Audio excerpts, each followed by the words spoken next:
Assalamualaikum warahmatullahi wabarakatuh.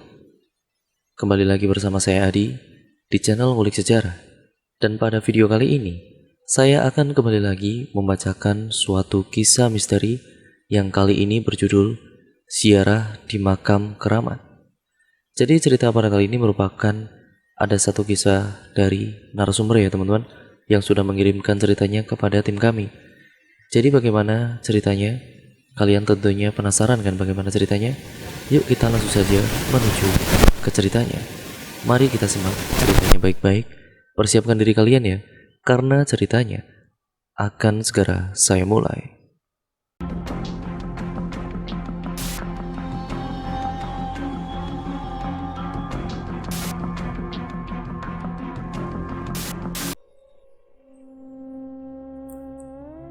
Untuk kali ini saya menceritakan kisah tentang ziarah kubur di salah satu makam keramat yang berakibat salah jalan.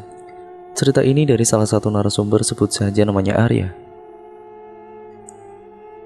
Arya yang pada kali itu dikenal sebagai pedagang di salah satu pasar tradisional.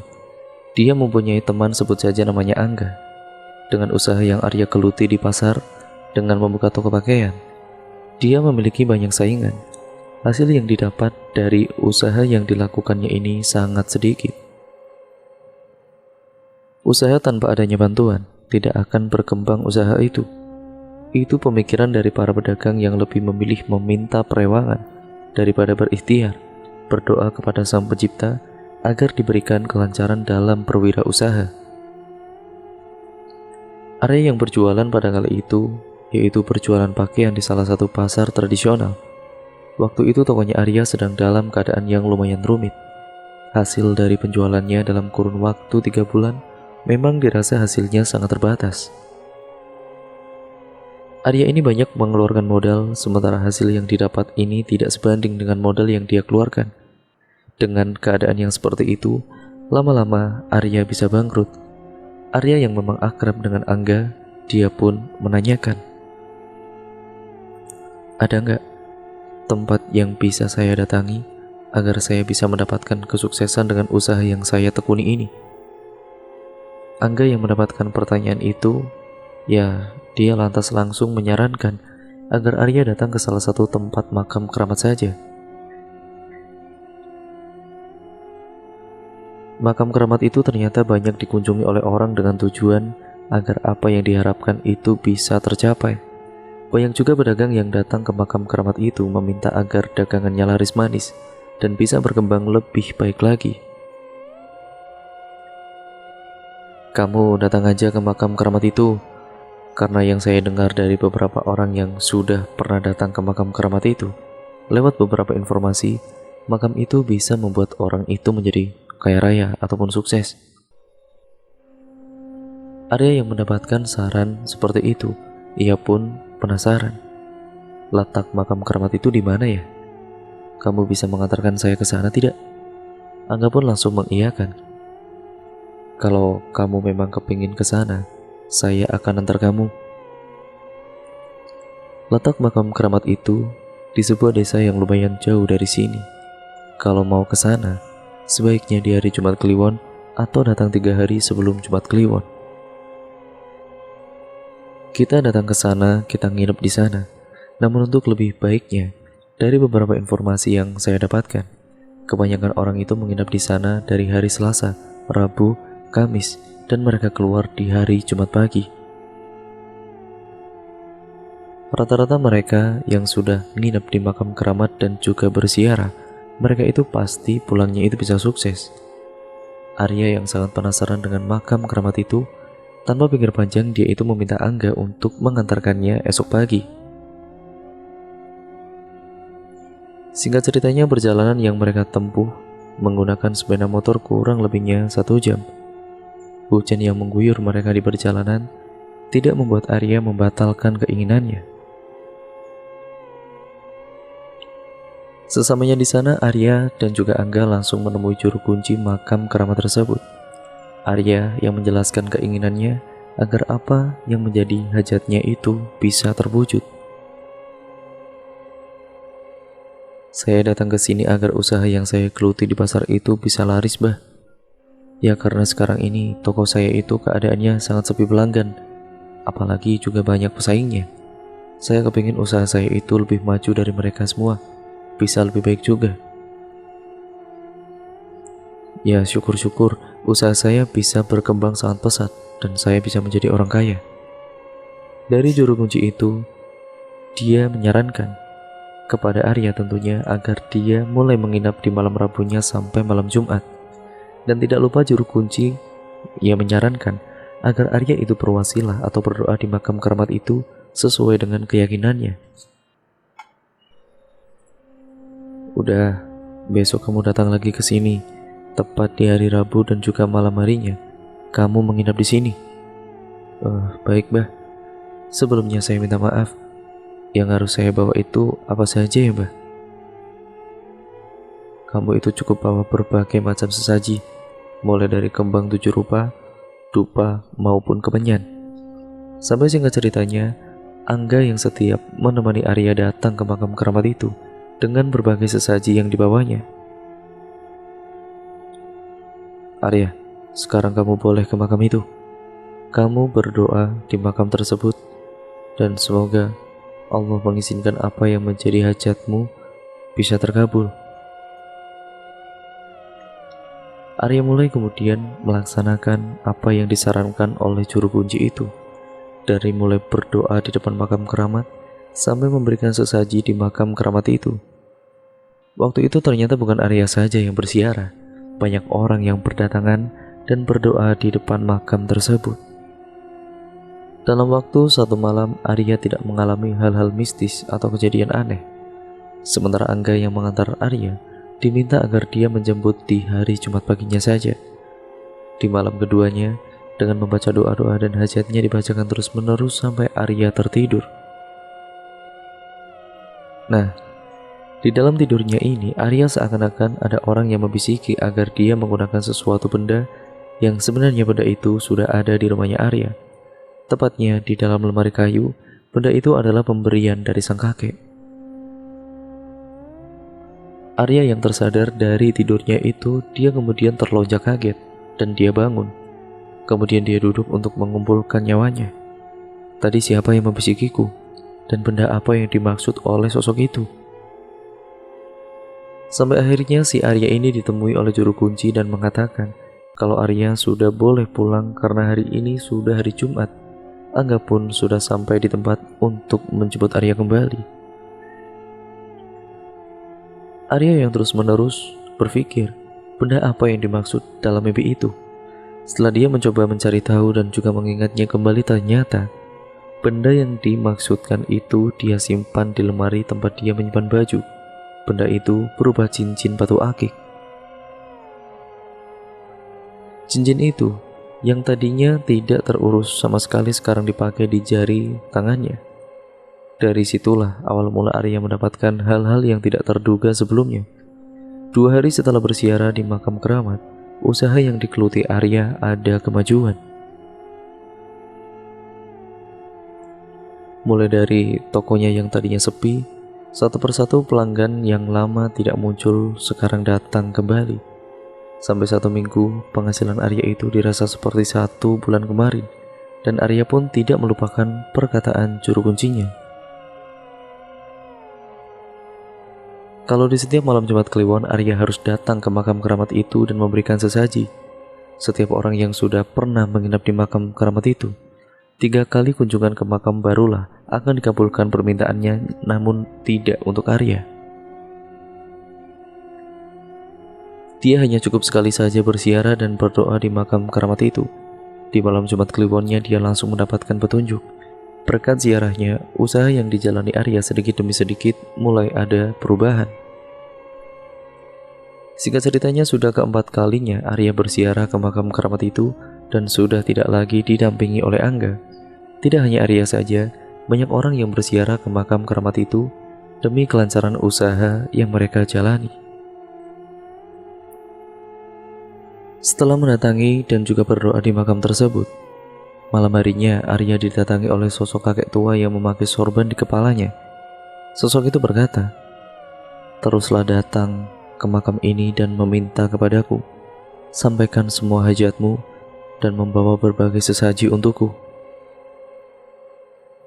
Setelah mengatakan itu, sosok kakek tua itu langsung menghilang dari hadapan Arya. Arya semakin yakin kalau makam keramat ini bisa membuatnya kaya raya. Singkat ceritanya, kesuksesan Arya dalam kurun waktu 1 tahun itu sangat luar biasa. Toko pakaiannya pun akhirnya sudah memiliki banyak cabang. Hampir seluruh pasar yang ada di daerahnya pasti ada toko pakaian milik Arya. Kebutuhan anak istrinya sangat kecukupan dan rumah yang sekarang dihuni sudah direnovasi menjadi rumah yang begitu sangat besar. Warga yang ada di sekitarnya pun ya benar-benar tidak mencurigai tentang apa yang sudah Arya lakukan selama ini. Mereka hanya mengira kesuksesan Arya berkat dia rajin dan gigih dalam bekerja. Padahal di balik itu semua, karena Arya selalu datang ke makam keramat untuk meminta kelancaran dalam usahanya. Dari banyaknya pelanggan yang berdatangan, ada salah satu pelanggan yang mengatakan tentang kesuksesannya Arya. Pelanggan itu mengatakan kepada Arya kalau di balik kesuksesannya sekarang ini tidak ada kaitannya dengan makam keramat itu. Karena sebelumnya Arya pernah bercerita kepada pelanggan itu tentang dirinya yang selalu datang ke makam dan memberi sesaji. Kesuksesan yang dialami Arya sekarang ini berkat sang kuasa bukan dari makam keramat itu, dan pelanggan itu mengkhawatirkan kalau makam keramat itu ada sosok gaib yang menunggunya, yang membuat Arya sukses seperti sekarang ini. Dan kesuksesannya Arya ini juga diikuti dengan kegiatannya yang selalu bersiarah dengan memberi sesaji di setiap malam Jumat Kliwon.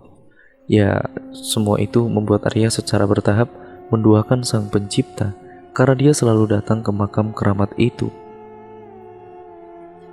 Dan sesungguhnya segala sesuatu itu hanya milik Sang Pencipta, tapi karena keyakinan Arya bahwa ke makam keramat itu bisa sukses, dia tidak pernah lupa dengan rutinitasnya sampai 2 tahun lamanya. Mohon maaf ya Arya, semenjak kamu datang ke makam keramat itu, kamu akhirnya mengikuti alurnya dan timbul kemusyrikan dan menduakan Allah SWT. Arya yang mendapatkan nasihat dari pelanggan itu tidak terlalu menghiraukannya apa yang disampaikan oleh pelanggan tersebut. Dia itu yang masa bodoh dengan itu semua. Baiknya, yang terpenting dia bisa sukses, bisa kaya raya, dan usahanya berjalan dengan lancar tanpa adanya hambatan sama sekali.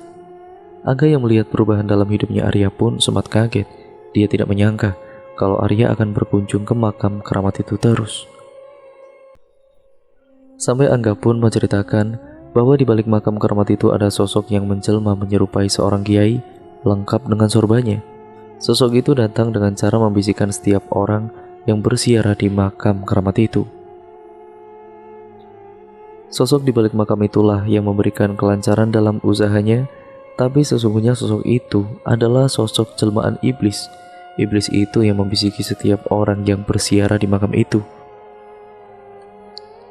Yang tujuannya ya seperti itu, ya agar mereka itu selalu datang ke makam dan tidak menggunakan akal sehatnya, bahwa segala sesuatunya itu semua karena iman dan takwanya kepada Sang Pencipta, yaitu Allah SWT. Yang dialami Arya saat ini dengan kesuksesannya itu semua karena bantuan dari salah satu iblis, satu penunggu di makam keramat itu. Tapi Arya yang sudah terpengaruh dan juga sudah terjerat ke lembah yang sesat, dia dinasihati Angga pun tidak menghiraukannya. Bisikan jahat merupakan cara ulung dari setan tentunya, atau iblis, untuk menyeret manusia ke lembah kesesatan. Dengan bisikan-bisikan jahat yang dikeluarkan oleh setan serta iming-iming yang bersifat duniawi, manusia dengan mudahnya terjerumus ke jurang penyesalan. Bisikan-bisikan setan itu ya lambat laun akan mengubah pendirian manusia, sehingga tidak jarang manusia berpindah dari jalan yang benar menuju jalan yang salah, yang dimurkai oleh Allah. Setan atau iblis datang menguntit manusia setiap waktu. Setan itu mencari-cari kesempatan untuk menggoda manusia. Saat manusia mempunyai angan-angan, setan datang merayu manusia agar secepatnya memenuhi angan-angannya dengan cara apapun itu. Seperti yang dilakukan oleh Arya sekarang ini. Arya yang ingin kaya tanpa mau bersusah payah. Dari rutinitas Arya yang selalu datang ke makam keramat itu meminta agar usahanya sukses, itu semuanya berdampak pada anaknya Arya yang masih duduk di bangku SMP. Anak itu tiba-tiba mengalami kejang-kejang seperti ya orang pada umumnya. Namun itu aneh. Dan dia kemudian sampai dibawa ke rumah sakit. Dirawat di rumah sakit, kata dokternya, hanya kecapean saja. Namun sampai saat 1 minggu lamanya, kondisinya ini tidak kunjung sembuh. Sampai akhirnya Arya memilih merawat anaknya di rumah. Di setiap malamnya anak itu selalu mengigau, merintih kesakitan dan kerap menjerit di dalam tidurnya. Saat ditanya Arya kenapa setiap malamnya itu dia seperti itu menjerit-jerit, ya katanya dia selalu mimpi buruk. Mimpi yang selalu ditatangi oleh sosok yang sangat menyeramkan yang seakan-akan dia itu dicekik oleh sosok itu. Mimpi itu pun terus-menerus menghantui anaknya Arya sampai kondisi psikisnya ini terganggu. Dibawa berobat ke sana kemari, tidak kunjung sembuh juga. Arya yang sebagai orang tua tidak tega melihat anaknya yang diteror lewat mimpinya sampai akhirnya dia itu gila. Angga yang mengetahui kondisi anaknya Arya yang telah gila, dia menyarankan, "Udah, coba kamu bawa saja anakmu itu kepada Pak Kiai. Tapi anakku ini sudah gila, ya pasti sulit disembuhkan. Bahkan sudah aku bawa ke rumah sakit namun hasilnya nihil." Nah iya, makanya kamu itu coba saja tanyakan kepada Pak Kiai. Barangkali beliau bisa membantumu. Kali ini Arya mengikuti saran dari Angga. Arya membawa anaknya ke rumah Pak Kiai. Di sana Arya ditanyai awal mula anaknya menjadi seperti sekarang ini. Sampai Pak Kiai ini akhirnya mengetahui bahwa yang dialami anaknya Arya itu bukan penyakit seperti pada umumnya. Dan bukan hanya sekedar gila biasa. Tapi yang dialami oleh anaknya itu ya pengaruh dari kekayaan yang dimiliki oleh Arya sekarang ini. Apa maksud perkataan Pak Kiai ini? Kamu ini sudah bersekutu dengan iblis kan? Kamu sekarang datang ke tempat yang seharusnya kamu tidak datangi. Ditambah lagi kamu itu membawa sesaji dan berhajat agar usahamu bisa sukses. Apa yang dikatakan Pak Kiai ini memang benar. Saya setiap malam Jumat Kliwon selalu datang ke makam keramat untuk melancarkan usaha saya. Nah, inilah akibatnya anakmu menjadi gila. Karena kamu ini menggunakan perewangan berupa cincin batu akik yang kamu pakai. Cincin itu di dalamnya ada sosok iblis yang membantumu dalam berusaha. Kamu boleh bersiarah tapi dengan niat yang baik. Ya, terus gimana Pak Kiai? Sudah. Salah satunya kamu harus menghentikan kegiatanmu yang setiap malam Jumat Kliwon itu kamu bersiarah di makam keramat. Karena kamu meyakininya bahwa dengan bersiarah di makam itu ataupun di makam keramat itu, kamu itu akan benar-benar menjadi sukses dan kesuksesanmu itu akan semakin bertambah. Arya bingung karena dia harus mengakhiri kegiatan siarahnya di makam keramat itu. Kamu tidak salah bersiarah. Tapi yang menjadi masalah itu ketika kamu berdoa di makam keramat itu untuk meminta-minta sesuatu yang jelas itu bukan ranahnya. Memintalah kepada Sang Pencipta, bukan ke sosok gaib ataupun ke makam keramat. Sekarang kamu tahu kan akibatnya. Anakmu ini menjadi gila karena Sukma anak kamu, ya pasti sudah dijerat oleh iblis itu. Hanya menunggu waktu yang tepat saja bagi iblis itu untuk mengambil nyawa anakmu. Arya yang semakin bimbang, namun dia itu takut anaknya ini menjadi tumbal ataupun meninggal dunia nantinya. Sebaiknya kamu tidak lagi datang ke makam keramat yang kata kamu itu bisa membuat kamu sukses sampai saat ini. Singkat ceritanya, lewat nasihat dari Pak Kiai, akhirnya Arya tidak lagi bersiarah ke makam keramat itu. Dari tekadnya dan niatnya Arya yang ingin menyembuhkan anaknya, dengan bantuan Pak Kiai, anaknya Arya kemudian diobati. Segala doa dipanjatkan untuk mengusir iblis yang menjerat anaknya Arya sampai diruqyah berulang kali. Sampai akhirnya anaknya Arya bisa sembuh dan tidak lagi diteror sosok gaib lewat mimpinya. Tapi di balik kesembuhan anaknya, kesuksesan Arya lewat usaha yang dilakukannya itu satu persatu cabang-cabang toko pakaiannya gulung tikar. Arya pun tidak sanggup lagi melihat keadaan tokonya yang seperti itu. Sekarang hidupnya Arya kembali seperti semula. Angga sampai dibuat terkejut pada kala itu. Ya, kenapa kamu bisa seperti ini? Arya menjelaskan, kesuksesanku ya bukan karena makam keramat dan kehancuranku bukan karena makam keramat. Semua itu karena aku menghentikan ritual yang selalu aku lakukan, dan ini dampak dari apa yang sudah kulakukan dengan bersekutu dengan iblis lewat batu akik ini. Angga jadi mulai paham pada kala itu kalau kekhawatiran pelanggannya Arya dulu benar terjadi. Penunggu makam keramat itulah yang ternyata membantu kesuksesannya si Arya ini. Ya, singkat ceritanya, di lain waktu, dari 3 tokonya yang dulu dipegang Angga semuanya sudah habis. Hanya tersisa 1 toko saja. Saat istrinya Arya ikut membantu Arya di toko dan anaknya yang saat itu pergi ke sekolah, Arya mendapatkan kabar kalau rumahnya akhirnya kebakaran. Arya yang mendapatkan kabar kalau rumahnya ini kebakaran. Ya, Arya langsung bergegas pulang bersama dengan istrinya untuk melihat keadaan rumahnya itu. Dengan keadaan yang tergesa-gesa sampai akhirnya tiba di rumah dengan warga sekitar yang sudah banyak di depan rumahnya. Arya sangat sudah tidak bisa berbuat apa-apa lagi. Rumah aset-aset yang benar-benar satu-satunya itu yang dimiliki olehnya dan keluarganya sekarang sudah habis, tidak tersisa. Dan cerita pun akhirnya berakhir sampai di sini ya teman-teman. Terima kasih untuk kalian semua yang sudah menyimak video kali ini dan juga menyimak cerita kali ini. Bagaimana menurut kalian cerita pada kali ini? Kalian tulis komentar kalian di kolom komentar ya teman-teman. Jangan lupa untuk kalian like serta share juga cerita pada kali ini ataupun video kali ini agar channel ini bisa berkembang menjadi channel yang jauh lebih baik lagi tentunya. Dan untuk kalian yang belum subscribe channel ini ya teman-teman, dan nyalakan tombol lonceng juga agar kalian itu tidak ketinggalan video terbaru selanjutnya dari channel ini. Oh ya, untuk kelanjutan dari pesugihan Ngibri Ketek, kami benar-benar sangat menunggu kelanjutan itu ya teman-teman. Namun ceritanya akan update lagi tanggal 1 Juni mendatang. Nah, untuk nantinya saya akan memberikan cerita-cerita yang lain yang tentunya ceritanya akan seru untuk kalian nantikan ya teman-teman. Sekian dan terima kasih, sampai berjumpa di video yang selanjutnya. Wassalamualaikum warahmatullahi wabarakatuh.